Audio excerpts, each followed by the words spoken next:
बड़ों को प्रणाम, छोटों को प्यार और बराबर वालों से नमस्कार।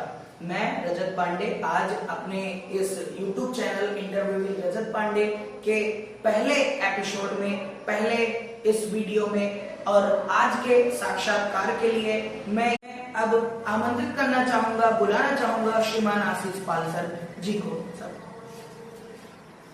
नमस्ते सर। सर कैसे हैं आप? मैं ठीक हूँ, आप कैसे हैं? मैं भी अच्छा हूँ सर। बैठिए। बातचीत का सिलसिला चालू करते हैं। जैसा कि आप लोग जानते हैं, सर बाबूगंज में बहुत ही जाने माने हैं। न केवल बाबूगंज में बल्कि इस पूरे क्षेत्र के सभी विद्यार्थी इनके पास पढ़ने आते हैं। बहुत ही जाने माने शिक्षक हैं, एकदम सज्जन व सरल स्वभाव के हैं सर। तो आप सभी लोग जानना चाहते हैं सर के बारे में बहुत सारी चीजें जो आप नहीं जानते हैं, जिनके बारे में आपको आभास नहीं है। उन सभी बातों का, रहस्यों का आज यहाँ रहस्योद्घाटन होने वाला है। तो चलिए आज बातचीत का सिलसिला हम चालू करते हैं श्रीमान आशीष पाल सर जी से। ये मेरे भी शिक्षक रहे हैं, मैं इनके भी ट्यूशन में पढ़ा हुआ हूँ। तो चलिए बातचीत का सिलसिला हम जारी करते हैं। सर आपका जन्म स्थली कहाँ पे है सर? मेरा जन्मस्थल जो है मथुरौली से, बाबूगंज से हुआ है। जी सर, आप अपने परिवार के बारे में भी कुछ बताएं सर। जी, मेरे परिवार में जो है 8 लोग हैं, जिसमें हमारे माता पिता, एक भाई है, बड़े भाई साहब हैं, मेरे 2 बहनें हैं, एक भाभी है और 2 भतीजे हैं। आप अपने पिताश्री का नाम बताइए सर। जी जरूर, मेरे पिताजी का नाम है श्री राम बहादुर पाल। जी जी। तो पिताजी, सर आपके पिताजी क्या करते हैं? मेरे पिताजी कुछ नहीं, बस घर पे रहते हैं, खेती बाड़ी करते हैं और घर के देख रेख में। सर आपकी प्रारंभिक शिक्षा कहाँ से प्रारंभ हुई? आपने बचपन में कहाँ से पढ़ाई प्रारंभ किया? मेरी प्रारंभिक शिक्षा मेरे गांव में प्राथमिक विद्यालय था, वहीं से मैंने अपनी प्रारंभिक शिक्षा का प्रारंभ किया है। जी सर। इसके बाद फिर आप वहाँ जहाँ भी था वहाँ अपने कितने क्लास तक पढ़ाई की सर? मेरी प्रारंभिक शिक्षा मेरे गांव में प्राइमरी स्कूल से कक्षा 1 से लेकर 5वीं तक की क्लास की जो है परीक्षा मतलब पढ़ाई प्राप्त की है। बिल्कुल सही सर। और उसके बाद सर फिर आप 5वीं क्लास के बाद फिर आपने कहाँ से शिक्षा अर्जित किया, शिक्षा कहाँ से प्राप्त की सर? इसके बाद मैं जो है बाबूगंज में जूनियर हाई स्कूल 6 से 8 तक वहाँ पर अपनी जो है जूनियर की शिक्षा प्राप्त की। इसके बाद अपना हाई स्कूल का शिक्षा प्रारंभ किया बाबूगंज में ही SN इंटर कॉलेज। इसके बाद मेरी इंटरमीडिएट की परीक्षा पढ़ाई जो हुई वो ऊंचाहार के क्षेत्र सवैयाधुनी से शिक्षा प्राप्त की। जी सर। और उसके बाद सर आपने हाई स्कूल और इंटरमीडिएट आपने कहाँ से किया और किस सन में किया सर? जी, हाई स्कूल की परीक्षा मैंने जो है SN इंटर कॉलेज बाबूगंज से 2008 में प्राप्त की थी और इंटरमीडिएट की परीक्षा जो है 2010 में ऊंचाहार क्षेत्र में सवैयाधुनी से प्राप्त की। सर 10+2 करने के बाद की जो आगे की शिक्षा है, आगे जो आपने पढ़ाई किया वो आपने कहाँ से किया और क्या किया सर? इसके बाद मैं ग्रेजुएशन महामाया देवसा द्वारा से किया। इसके बाद पोस्ट ग्रेजुएट यानी MSc की पढ़ाई मैंने जो है दयानंद PG कॉलेज बचरावा से प्राप्त की। जी सर। पढ़ाई के दौरान के कुछ इंटरेस्टिंग फैक्ट्स अथवा शरारतें बताइए सर। पढ़ाई के दौरान मैं थोड़ा सा शर्मीला था और शरारतें बहुत ज्यादा किया करता था। जो आसपास के मित्र लोग पढ़ते थे उनको मैं कॉलेज टाइम में पढ़ने नहीं दिया करता था, किसी ना किसी माध्यम से उनको छेड़ता था और उसी माध्यम से उन लोगों को पढ़ने में डिस्टर्ब बहुत करते थे। बस ये हमारी जो है पढ़ाई टाइम की शरारतें। जी हाँ, कभी ऐसा जरूर हुआ होगा आपके साथ कि आप पिताजी के डांट या माताजी की डांट से वो किस्सा भी थोड़ा हम व्यूअर्स के सामने आप व्यक्त कीजिए सर। मेरे पिताजी और माताजी बहुत ही सरल स्वभाव के हैं। उन्होंने कभी भी मुझे किसी भी चीज के लिए जो है ये नहीं कहा कि आप ये करो। उन्होंने मुझे पूरी छूट दे रखी थी कि जो मेरी इच्छा हो वो मैं कर सकता हूँ, उसमें कोई हस्तक्षेप नहीं था उनका। जी सर। उसके बाद फिर बचपन में आपका बेस्ट फ्रेंड कौन था? बचपन से लेकर अभी तक आपका बेस्ट फ्रेंड कौन है? बचपन में मेरा बेस्ट फ्रेंड मेरे गांव के ही एक व्यक्ति हैं जिनका नाम है पंकज कुमार। उन्हीं के साथ मेरा रहना, खाना पीना, मतलब सारी बचपन की जो शरारतें थी, खेलना उठना बैठना जो भी था, बहुत अच्छे से बस एक ही मित्र थे, पंकज। जी सर। और उसके बाद फिर बचपन में आपको सर क्या क्या पसंद था, क्या क्या खाद्य वस्तुएं पसंद थी, आपको क्या अच्छा लगता था, आपका फेवरेट डिश क्या था सर जो अभी तक हो? बचपन में मुझे खेल से बहुत बड़ा इंटरेस्ट था। खेलने में मैं बहुत जो है बिजी रहता था, बहुत ही ज्यादा, जिसमें गुल्ली डंडा खेलना हमारा सबसे पहला फेवरेट, बचपन का फेवरेट जो है खेल था। उसके बाद अगर बात है खाने की, तो खाने में आलू का पराठा मुझे बहुत पसंद है। बचपन से लेकर आज तक आलू का पराठा बहुत पसंद है। जी सर, बहुत सही। और अगर हम बात करें अभी वर्तमान समय में आपके प्रिय खेल की, तो वर्तमान समय में आपका प्रिय खेल क्या है? वर्तमान समय में मेरा प्रिय खेल वॉलीबॉल और क्रिकेट है, जिसमें मैं बहुत ज्यादा जो है इंटरेस्ट रखता हूँ।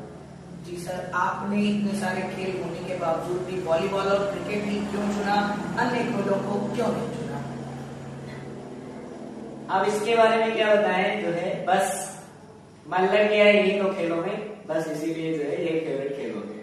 जी सर, जैसा कि अभी आपने बताया क्रिकेट आपका प्रिय है खेल है और वॉलीबॉल भी आपका प्रिय खेल है, तो क्रिकेट का आपका सबसे पसंदीदा खिलाड़ी कौन है और वॉलीबॉल का आपका सबसे पसंदीदा खिलाड़ी कौन है?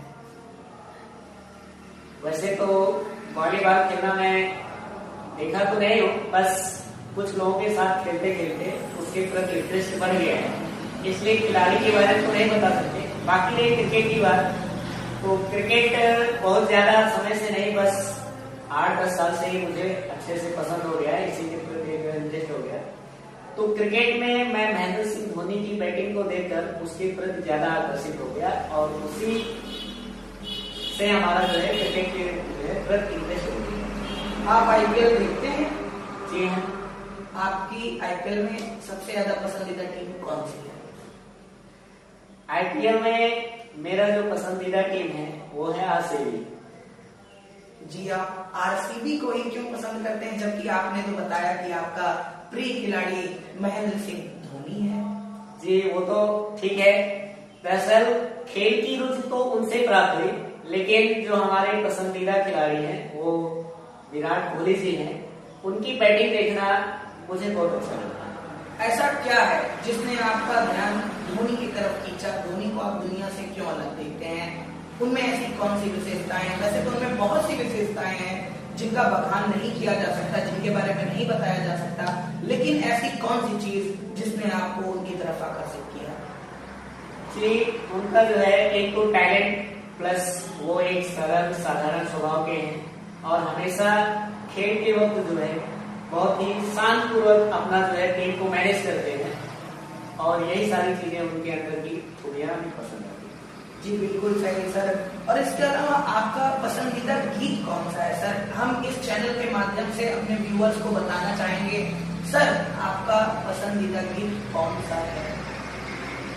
बहुत पहले मैंने एक फिल्म देखी साजन मूवी, और उस मूवी में मुझे गाना बहुत अच्छा लगा था, बहुत प्यार करते हैं तुमको सुना। जी बहुत ही अच्छा गीत है। तो सर आपकी पसंदीदा मूवी कौन सी है, फिल्म कौन सी है? पसंदीदा मूवी की बात किया जाए तो सबसे पहले तो मुझे जो पसंद आई थी, जिसमें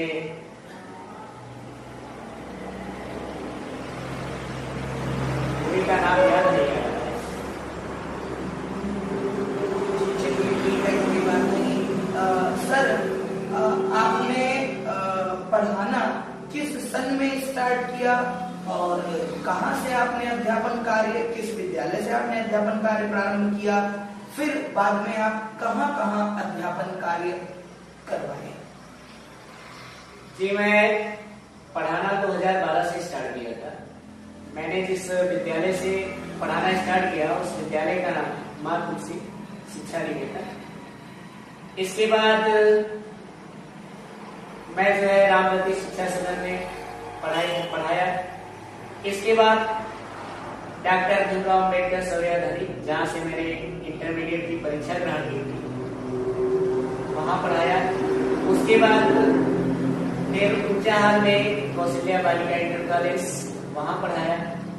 इसके बाद वर्तमान में मैं पंचशील इंटर कॉलेज में गणित और भौतिक विज्ञान पद पर कार्यरत हूँ। जी सर, आपने इतने सारे विद्यालयों में पढ़ाया। आपका 2012 के बाद से 2021 तक का 9 साल तक का सफर हो गया है। इतने 9 वर्षों के दौरान आप इतने सारे जगह पढ़ाए हैं। आपको सबसे ज्यादा पसंदीदा या फिर आपका सबसे ज्यादा फेवरेट प्रिंसिपल या फिर आप जिसको सबसे ज्यादा लाइक किए कौन था? वो किस जगह के प्रिंसिपल थे, किस विद्यालय के प्रिंसिपल थे? जी, सबसे अच्छे तो प्रिंसिपल का जो स्वभाव था, जहाँ से मैंने शिक्षा ग्रहण किया और जहाँ मैंने शिक्षा दिया, वो था doctor Bhimrao Ambedkar inter college Sawaiyadhari. वहाँ के प्रधानाचार्य श्री R.M. चौरसिया जी, उनका स्वभाव बहुत ही अच्छा और सरल था।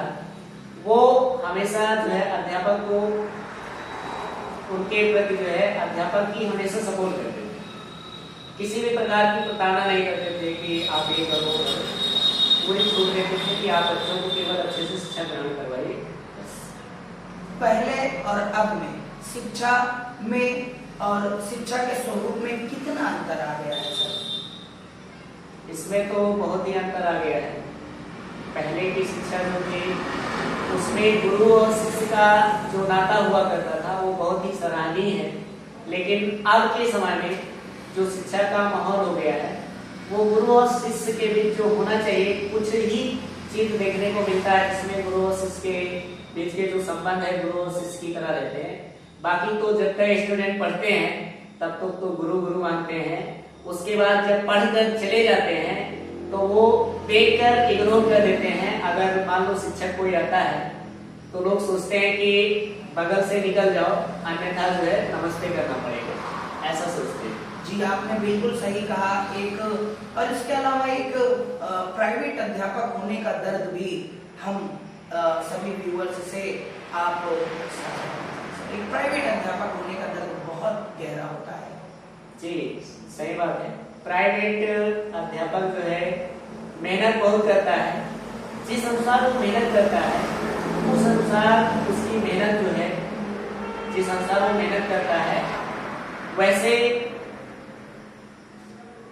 स्टूडेंट जो होते हैं, कुछ स्टूडेंट तो उस मेहनत का जो है फायदा उठा पाते हैं, लेकिन कुछ स्टूडेंट उसको इग्नोर करके जो है उसका फायदा नहीं उठाते हैं। और कहा जाता है कि भाई अच्छे से प्राइवेट स्टूडेंट जो है अध्यापक जो होता है वो मन लगा के मेहनत करता है कि लड़का पढ़ लिख कर कुछ अच्छा बन जाए, जबकि गवर्नमेंट स्कूल के जो अध्यापक होते हैं उनका तो स्टूडेंट के प्रति कोई जो है लगाव ही नहीं होता। वो ये नहीं सोचते कि अगला लड़का भी पढ़कर हमारे जैसा बन जाए। वो केवल बस जाते हैं, अपना खाना पूर्ति करते हैं, बस चले जाते हैं। आपने 9 साल के कैरियर में बहुत से विद्यार्थियों को शिक्षा प्रदान की है, बहुत से विद्यार्थियों को शिक्षित किया है, शिक्षा प्रदान की है। क्या कभी आपको ऐसा लगा कि विद्यार्थियों से भी हमें कुछ सीख मिलती है? क्या कभी आपने विद्यार्थियों से भी कुछ सीखा है? वैसे जी हाँ, हर एक विद्यार्थी से कुछ ना कुछ नया सीखने को जरूर मिलता है, क्योंकि सारे विद्यार्थी एक जैसे नहीं होते, सभी के गुण एक जैसे नहीं होते। इसलिए मेरे ख्याल से हर एक विद्यार्थी जो है उसके अंदर से कुछ ना कुछ सीखने को जरूर मिलता है, कुछ नया जरूर सीखने को मिलता है। जी, आपका 9 साल का कैरियर हो गया पढ़ाते पढ़ाते। आप इस 9 साल के कैरियर में बहुत से जीनियस स्टूडेंट्स आए होंगे और उनके कुछ नाम आप? जी हाँ, बहुत सारे बच्चे हैं जो कि आज मैं तो अध्यापक का अध्यापक ही रह गया हूँ, लेकिन बहुत सारे बच्चे जो है आज जॉब भी कर रहे हैं। 2-3 बच्चे तो इंजीनियर बन गए हैं, 1-2 बच्चे पुलिस में हो गए हैं, कुछ बच्चे जो है एयरफोर्स में जा गए हैं, कुछ बच्चे अभी प्रयासरत में हैं, जो कि हो सकता है 1-2 साल में हो जाएगी, जिसमें अनुज कुमार हैं, अभिषेक कुमार हैं, मनीष कुमार हैं और भी बहुत सारे स्टूडेंट हैं जो अच्छी जॉब पे पहुंच गए हैं और अच्छे से जॉब कर रहे हैं। आप शादीशुदा हैं? जी हाँ, मेरी शादी हो गई है। किस वर्ष में सर आपकी शादी हुई थी? 2019 में मेरी शादी हुई है। जी सर। सर, जो छात्र गणित और फिजिक्स में बहुत कमजोर हैं, उनके लिए आप क्या कहना चाहेंगे? जी जरूर। जो छात्र गणित और फिजिक्स में कमजोर हैं, उनके लिए मैं कहना चाहूंगा कि गणित और फिजिक्स अपने आप आ नहीं जाएगी। वो लोग इसके लिए अलग से 1 या 1.5 घंटे का टाइम अलग से निकालें और प्रैक्टिस करें, क्योंकि बिना प्रैक्टिस के कुछ भी हासिल नहीं हो सकता। इसलिए मैं कहना चाहूंगा कि जो चीजें एक बार पढ़ लें, अगर मान लो दिमाग में ना रहे, कम से कम उसको दिन में 1 से 2 बार रिपीट जरूर करना चाहिए। आपके प्रिय मित्रों के नाम जिनसे आप अपना सब सीक्रेट शेयर करते हैं, या फिर कुछ ऐसा नहीं छूटा जो आप उनसे ना बताते हो, उन प्रिय मित्रों के नाम? जी जरूर। प्रिय मित्रों में तो बस 2-4 ही लोग हैं, जिसमें एक है अजय कुमार जी हैं, एक है गंगा सागर जी हैं और दूसरे प्रिय मित्र में हमारे लौकुश यादव जी हैं और इसके बाद जो है श्री सुदीप सिंह जी हैं, जो हमारे खास मित्रों में से एक है। कोचिंग के अलावा समाज के बारे में आप क्या कहना चाहेंगे सर? कोचिंग के सिवा समाज में क्या होता है कि समाज के लिए ये है कि समाज के लोगों को, मतलब अपने एरिया के या अपने गांव के जो भी लोग हैं, मतलब सभी लोगों के साथ मिलजुल कर एक भाईचारे के रूप में रहना चाहिए। जो भी अगर किसी के प्रति कोई किसी कष्ट में हो तो उनके उन कष्टों को एक दूसरे का जो है सहयोग करके दूर करना चाहिए। यही हम चाहेंगे कि समाज के लोग एक दूसरे को जो है सहयोग करें, ताकि अगला भी आगे चलकर कुछ बन जाए, ये चाहेंगे। आप खुद एक बहुत बड़े प्रकांड विद्वान हैं गणित के और फिजिक्स के, लेकिन आप अपना गुरु किसे मानते हैं? जी, अगर बात किया जाए कि आज मैं गणित और भौतिक विज्ञान का अध्यापक बना हूँ, तो इसका श्रेय मैं श्री आदित्य कुमार सिंह जी को देना चाहूंगा। गणित और भौतिक विज्ञान उन्हीं की देन है। इसके बाद केमिस्ट्री के बारे में बात करें तो केमिस्ट्री में श्री सरलेन कुमार मौर्य जी, जिन्होंने मुझे केमिस्ट्री का बहुत ही अच्छे से जानकारी दी है। तो गणित और भौतिक विज्ञान के लिए तो श्री आदित्य सर जी हैं और केमिस्ट्री के लिए श्री सरलेन कुमार जी।